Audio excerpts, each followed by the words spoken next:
lahat ng nangyayari may dahilan. Hindi po ito coincidence lamang. May dahilan po kung bakit naririnig nyo ako ngayon. May dahilan kung bakit napapanood nyo to ngayon. Marahil dinala ka dito ng mahal na pong Jesus Nazareno. At katatapos lamang po ng Nazareno 2026, kapistahan ng mahal na pong Jesus Nazareno o Traslasyon 2026. So, may hangover pa ba ang mga deboto? Kamusta po ang lahat? So, marahil curious kayo dun sa pinapakita kong video. Ito po ang una kong video na gagawin kung saan pinapakita kong nasan na ako ngayon dahil ako po'y dinala ng mahal na senyor sa ibang bansa.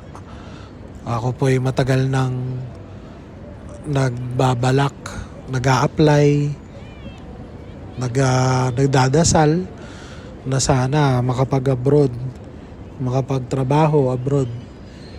At hindi man una talaga, ang mga ina-apply ko, gusto ko talaga sana makabalik sa Europa kasi nakapunta na ako doon dati, pinadala ako dati. Gusto ko sanang bumalik at magkaroon ng permanenteng trabaho. Kaya lang, may ibang plano ang mahal na pong Jesus Nazareno at naniniwala ako na laging mas malaki at laging mas maganda yung plano ni Lord. So ako po ngayon ay nasa UAE, sa Middle East, United Arab Emirates. At yung nakikita nyo po ay St. Joseph Cathedral. At yun po yung, sa pagkakaalam ko, yan po ang nag-iisang cathedral dito sa UAE o sa Abu Dhabi.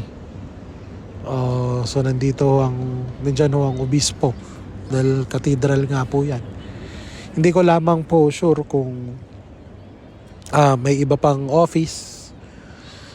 Sa Pilipinas kasi pag sinabing cathedral, nandun ang bishop, yun ang seat ng diocese o archdiocese. So dito dahil konti lang naman ang Kristiyano, Katoliko, mas maraming ang mga kapatid nating Islam sa Middle East. Sa pagkakaalam ko, ito ay sakop ng diocese o archdiocese of Southern Arabia. Yun ho yata ang tawag. So, kamusta ho mga kadeboto? So, katatapos lang ho ng kapistahan ng mahal na pong Jesus Nazareno at ako po mismo ay nalulungkot dahil wala po ako sa Pilipinas. At sa 15 o 15 years na akong namamanata, 15 years na akong deboto, ito po yung kauna-unahang beses na wala ako sa Pilipinas. So, maigi pa nung pandemya, kahit hindi makapunta ng Quiapo, at least nakapunta ako ng lokal na simbahan. Meron pala silang may mga ihos din pala dun sa lokal na simbahan sa amin sa probinsya. At nakakatuwa kasi hindi man announce nun, pero at least naranasan kong makita ang mahal na senyor ng malapitan kahit pandemya, makapagdasal at syempre masaksihan din yung prosesyon na nandun sa lokal namin. Nakakatuwa lang din ho kasi ako po talaga ay syempre naho-homesick dahil hindi ako sanay na hindi nakakapunta ng Quiapo dahil sa 15 taon halos weekly. May instance pa nga 3 times a week nasa Quiapo ako. Mula pa college, pag break time minsan, pag mahaba ang break, 3 oras, 4 na oras, o 5 oras. Ang gagawin ko pupunta muna ako ng Quiapo. Babalik na lang pagkatapos ng babalik na lang after ng ilang oras para sa next subject ko sa school. Kaya naman naninibago ho talaga ako na sa ngayon wala akong ibang ginawa kundi magpunta lang ng simbahan, manood online. At medyo nakakalungkot din kasi sa cathedral, though nag-confirm yung tinanungan ko sa Facebook, sabi magkakaroon daw ng celebration para sa Nazareno. Sa February 1 pa nga lang daw. Yung mukhang confirm na yata kasi 2 na yung nagsabi sa akin na February 1. Nung una ang sabi sa akin January 24. Ngayon, February 1. At may nakausap din akong ihos sa UAE, sa page nila, yung Ihos del Nazareno UAE. Ang sabi sa akin ay ang daw talaga kung nasaan yung replica ni Jesus Nazareno ay doon pa daw sa RAK o yung Ras Al Khaimah. Medyo malayo siya kasi ako po ay nasa Abu Dhabi. Sinilip ko, lagpas pa siya ng Dubai. Siguro dadating yung araw na mapupuntahan ko rin siya, pero sa ngayon hindi ko pa matansya, hindi pa masyado makalayo sa Abu Dhabi kasi syempre bago lang tayo dito, limitado yung pondo natin, naghihintay pa tayo na sumahod. Kasi bagong-bago lang ho ako dito. As in, wala pang 1 buwan. At kaya naman, wala akong ibang dinasal sa mahal na pong Jesus Nazareno, kundi bigyan ako ng lakas ng loob. Bigyan ako ng karampatang lakas ng loob sa pang-araw-araw. At sana maging stable yung trabaho, maregular sa trabaho kasi 3 months probationary pa sa ngayon At sana maging okay, magtuloy-tuloy.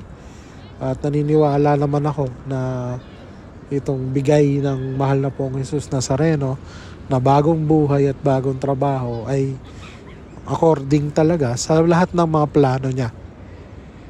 At ako naman, lagi ko na lang din sinasabi, mangyari lahat ng pinlano niya sa akin. Kung kahit pa hindi nga maregular, pero sana, kung hindi man maregular, makalipat ng iba pang trabaho, makahanap ng iba pang trabaho. Diba? So, katulad ng mga iba, nasa online lang din na nakasubaybay. Sa online lang nakasubaybay sa prosesyon ng mahal na pong Jesus Nazareno. Pasensya na ako po kasi nasa park ako kaya medyo may mga maingay na batang naglalaro. Ayun nga ho. Ako po ay nag-a-adjust pa sa totoo lang. At yung makita ko yung prosesyon online. Siyempre na rin ako, naapektuhan. At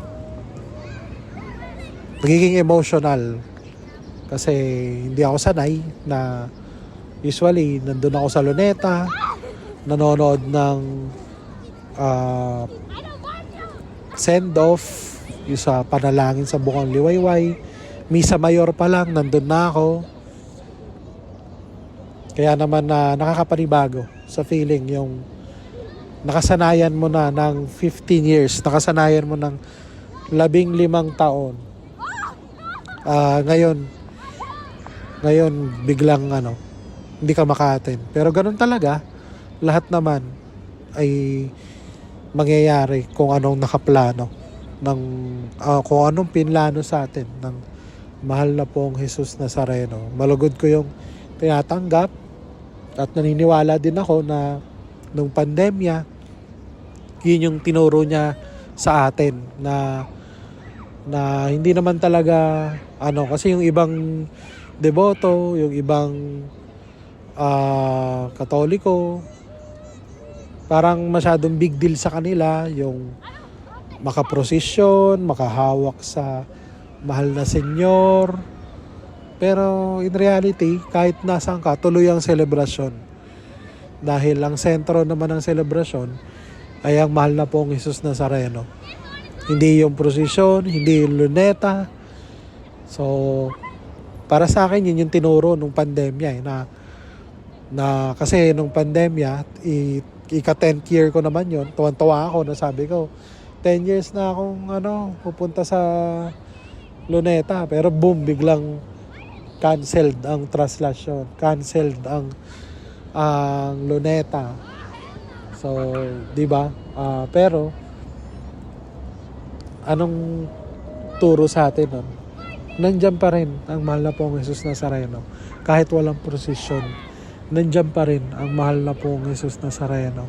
Nasa puso natin, kasama natin, nasa tabi natin, kasama natin sa bawat prosesyon ng buhay, sa bawat traslasyon ng buhay.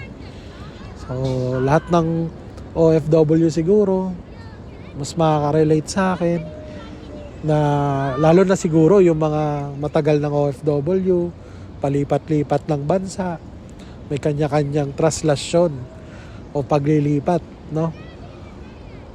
Kasama natin ang mahal na pong Jesus Nazareno kahit saan man tayo magpunta.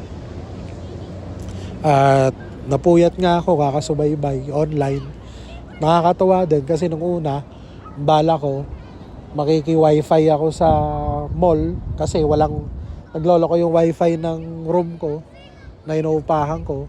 Tapos yung cellphone ko naman, naka-tourist SIM pa ako, hindi pa ako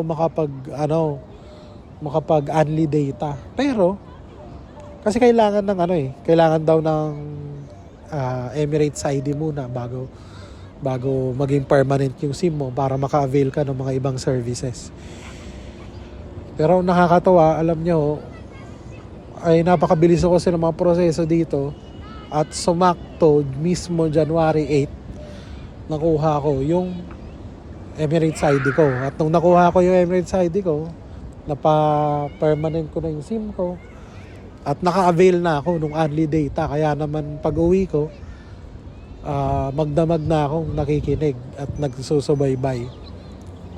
Magdamag na akong online sa Misa Mayor at hinintay ko yung simula ng mismong prosesyon. At nakakatawa din, nakakapanibago na nung simula ng prosesyon, yung kanta para sa mahal na ina ang kinanta. Hindi ho yun ginagawa, pero ang ganda ng explanation ni Prof. Xiao Chua. Sabi niya parang sinadya din daw yun ng management ng Quiapo Church para maiwasan yung mga nagkakagulo na pag narinig kasi minsan pag narinig yung hymno o yung kanta para sa mahal na pong Jesus Nazareno, nagkakagulo na yung mga deboto at gusto na mag-unahan sumampa. So para maiwasan yun, iniba nila yung kanta na ginamit at yung ginamit ay yung kanta para sa mahal na ina, which is nakakatawa rin, parang sinasabi na ang mahal na ina ang mag-a-usher para sa kanyang anak, ang mahal na pong Jesus Nazareno. At syempre, ako po mismo, hindi ko rin in-expect na ina-expect ko naman na maraming deboto, pero mas ina-expect ko na mas handa sana yung dahil maraming usually ang goal naman is mag-improve every year diba? So naiintindihan ko yung mga deboto na nagagalit nami-misinterpret nila yung mga sinasabi at natatakot sila na maulit yung nangyari noong 2020 na nagkasakitan sa mga kapulisan. Sorry. Pero naniniwala din ako na yung pamunuan ngayon is nagsisikap lang din naman talaga sila na maging mas maayos yung traslasyon o yung prosesyon. Pero siguro kailangan lang ng mas maiging pagpaplano para sa next year kasi maraming maging issues, no? Sana doon yung sa andas medyo parang bumibigay na nga siya. Siguro maganda tignan. Baka maghanap ng ibang pwedeng gumawa. Baka bukod sa Saraw Motors, baka may iba na pwedeng tumingin kasi medyo nagkaroon ng issue sa ngayon, no? At baka pwede ring matingnan, madiskartehan yung crowd control kasi ang dami ng nakakalungkot lang din yung iba kasi hindi na e-educate yung iba. Alam ko ang simbahan gusto lang ibalik do sa dati yung solemn ba, yung solemnity ng procession gusto nilang ibalik. Kahit ako nakikiisa ako sa panawagan ng simbahan. Naintindihan ko yung iba may kanya-kanyang way ng pamamanata pero kailangan din nating intindihin na bilang mga anak ni Panginoong, anak ng Diyos, kailangan natin alagaan ang isa't isa at iwasan magkasakitan, iwasan natin na sa prosesyon ay magsampahan at nakakalungkot nga may namatay pa ngayon. Pero ang gusto naman natin is yung mas maayos sana na prosesyon. Naiintindihan din naman natin yung katotohanan na mas naghihirap ang buhay. Kaya yung ibang tao, kaya sila ganun na lang kadesperado kasi wala na makapitan eh. 'Di ba? Ang hirap ng buhay sa Pilipinas. Kaya nga ako nandito sa ibang bansa. Dalang hirap ng buhay sa Pilipinas. At marami pa tayong kababayan na ganun ang gustong gawin. Umalis ng Pilipinas, mag-abroad para lang makatakas sa kahirapan, maiahon ang buhay. So, pero syempre, iniintindi rin natin yung mga panawagan ng simbahan. Naiintindihan ko yung panawagan ng Dungaw. Hindi ko lang sure kung gusto talagang putulin yung prosesyon doon o gusto lang magpahinga. Pero maalin man sa dalawa, pahinga, putulin, sa akin, okay na rin eh. Pero matigas din yung yung ng mga deboto dahil base sa historically ayaw din talaga ng mga na yung naiiba ba kahit nga yung maiba lang ang ruta ayaw nila ng naiiba eh. So ganun talaga, pero at least tapos na yan. Let's move on na tayo. Doon na tayo sa pagpaplano para sa Nazareno 2027. Sana as early as now, sana ngayon pa lang mas mapagplanuhan, makonsider yung mga lumalabas na comments ng mga ibang kadeboto kung saan pwede mag-improve, lalong-lalo na yung education, yung pag-e-educate doon sa mga bago na sumasama sa prosesyon, sa mga bago na deboto. Yun, sana ganun ang gawin natin. Dito ko na po tatapusin yung episode ko po na to. Ito po ang una kong episode na nandito tayo sa UAE at tuloy pa rin po tayo sa pangangalap ng iba't ibang kwentong Nazareno. Kung meron po kayong gustong i-share, send nyo lamang po dyan sa nakikita nyong email address, kwentongnazareno@outlook.com. Pwede nyo pong panoorin yung mga iba pa nating episodes sa nakaraan para mas makilala nyo po yung page na to, yung YouTube channel. So ako po ay every Friday nag-upload ng iba't ibang kwentong Nazareno. Ito po yung sinasama ko sa panata ko na para mas mapalaganap pa yung debosyon sa mahal na poong Jesus Nazareno. Kaya wag po kayong mahiya kung gusto nyo rin po mag-share ng inyong mga kwento. Basahin po natin dito. So, marami na po akong shinare mga personal na experience, kwento ng iba, experience ng iba, mga kwento sa Biblia na nare-relate natin sa ating panahon. So marami po. Pero ang gusto ko lamang pong i-emphasize lagi, lahat ng nangyayari merong dahilan. Huwag po kayong ma-down, huwag kayong malulungkot dahil lahat ng nangyayari may dahilan. Lahat nakaplano na, pinlano na sa atin ng mahal na po ang Jesus Nazareno. May dahilan kung bakit napapanood mo ang video na to ngayon. May dahilan kung bakit nandito ako ngayon sa ibang bansa. May dahilan kung bakit dinadaanan mo yung pinagdadaanan. Muli, lagi po nating tatandaan na lahat na nangyayari may dahilan. Mahal na pong Jesus Nazareno, habang buhay akong magpapatotoo sa walang hanggang pag-ibig at pagpapala mo. Amen. Amen.